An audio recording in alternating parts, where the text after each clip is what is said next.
Marc Marquez mulai menemukan bentuk terbaiknya dengan meraih kemenangan di Misano World Circuit Marco Simoncelli, tuan rumah GP Emilia-Romagna, yang merupakan kemenangan pertama di sirkuit searah jarum jam sejak kali terakhir melakukannya di Motegi, Jepang, pada 2019 lalu.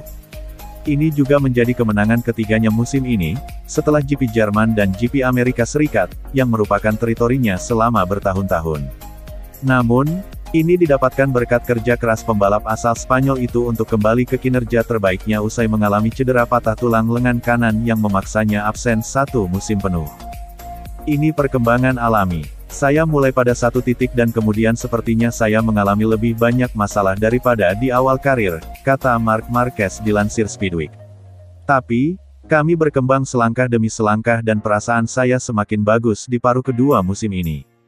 Kesalahan di Austria dan Silverstone tidak ada hubungannya dengan kondisi fisik saya, melainkan karena kondisi cuaca dan trek. Saya senang karena kami alami peningkatan. Saya merasa lebih siap pada titik pengereman. Di tikungan kecepatan tinggi, seperti di Misano pada sektor ketiga, saya memiliki sedikit lebih banyak masalah. Ketika motor agak sulit dikendalikan, saya tidak bisa bermain dengan tubuh saya, dan itu sulit pada kecepatan tinggi.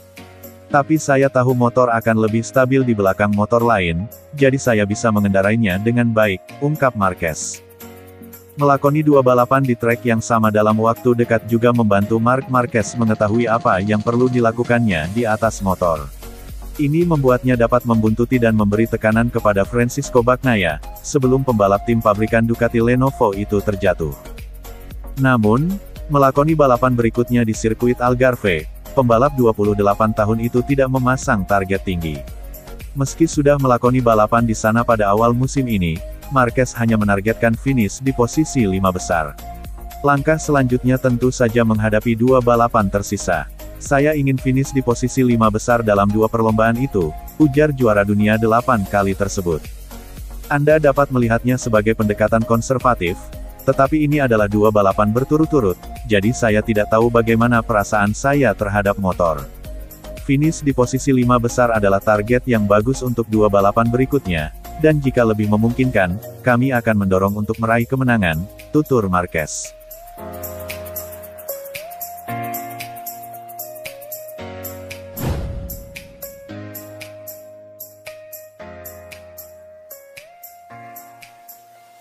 Managing Director Yamaha Motor Racing, Lin Jarvis, menyadari pembalapnya yang baru saja mengunci gelar MotoGP 2021, Fabio Quartararo, diincar pabrikan lain.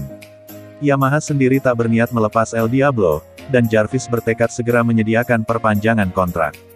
Hal ini ia sampaikan via Corse di Moto.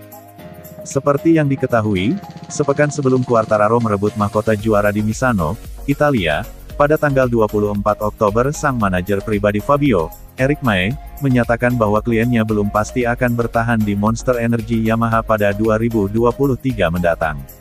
Mae pun menyatakan paket motor M1 menjadi salah satu pertimbangan.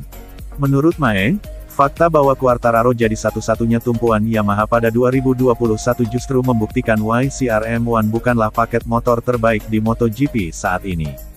Rider Yamaha selain Quartararo sulit tampil kompetitif. Hal inilah yang membuat Mae menyatakan bahwa Quartararo akan mendengarkan semua tawaran untuk 2023. Mendengar hal ini, Jarvis pun menegaskan pihaknya ingin mempertahankan Quartararo selama bertahun-tahun. Menurutnya, dalam usia yang masih sangat belia, ditambah talentanya yang hebat, rider Prancis itu bisa menjadi proyek jangka panjang pabrikan Garputala, seperti halnya Valentino Rossi dan Jorge Lorenzo. Target kami adalah mempertahankannya di Yamaha selama bertahun-tahun, dan itulah alasan ia bergabung dengan tim pabrikan kami. Anda takkan pernah tahu seberapa jauh karir seorang pembalap muda berkembang, ungkap Jarvis, yang juga menyatakan bahwa karakter supel Quartararo menjadi nilai plus bagi Yamaha. Spirit dan karakternya yang super positiflah yang membuatnya bisa bekerja dengan sangat baik dengan tim kami dan para insinyur. Ia benar-benar sosok yang luar biasa. Karakternya adalah salah satu hal positif, namun bukan satu-satunya. Keunggulannya yang lain adalah talentanya, lanjut Jarvis. Kepada GP1, pada Kamis tanggal 28 Oktober Quartararo juga mengaku tak menepis opsi pindah. Semua masih terbuka untuk masa depan. Kami harus mendengarkan semua orang. Namun kini saya fokus pada balapan-balapan terakhir. Masih terlalu dini bicara soal 2022. Toh ada manajer saya, Eric, yang akan mengatur semua, ujarnya.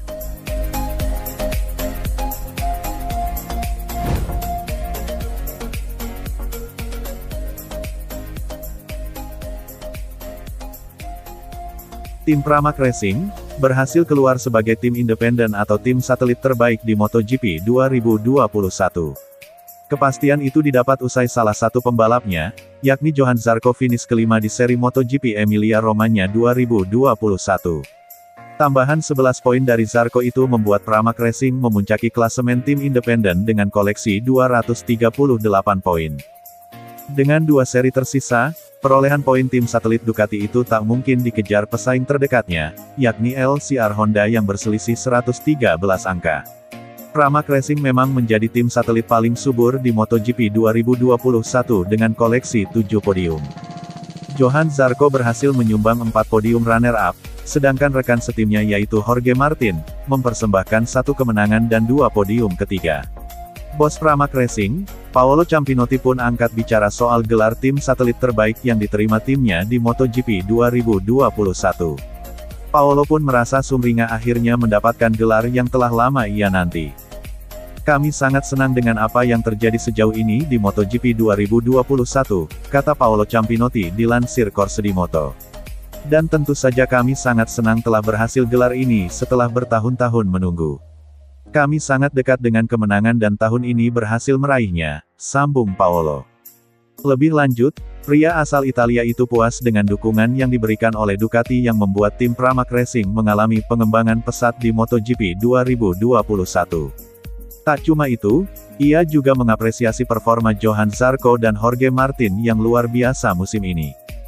Tim telah mengambil langkah maju yang besar dibandingkan beberapa tahun lalu, jelas bos Pramac Racing itu. Kami juga memiliki 2 pembalap yang sangat kuat, mereka saling memotivasi, tambah Paolo Ciampinotti. Di sisi lain, Paolo sudah memiliki rencana agar tim Pramac Racing jauh lebih kuat di MotoGP 2022 mendatang. Rencana tim satelit Ducati itu adalah terus menandemkan Johann Zarco dan Jorge Martin, serta tak ingin kecolongan 2 pembalap hebat itu. Rencana yang baik bagi kami untuk terus melanjutkan dengan Zarco sama Martin tahun depan, jelas Paolo Ciampinotti. Artinya kita bisa melanjutkan perjalanan kita bersama dan terus tumbuh bersama. Keduanya sangat kuat dan ada harmoni yang baik dalam tim. Dan saya pikir itu akan terus berlanjut, tukasnya.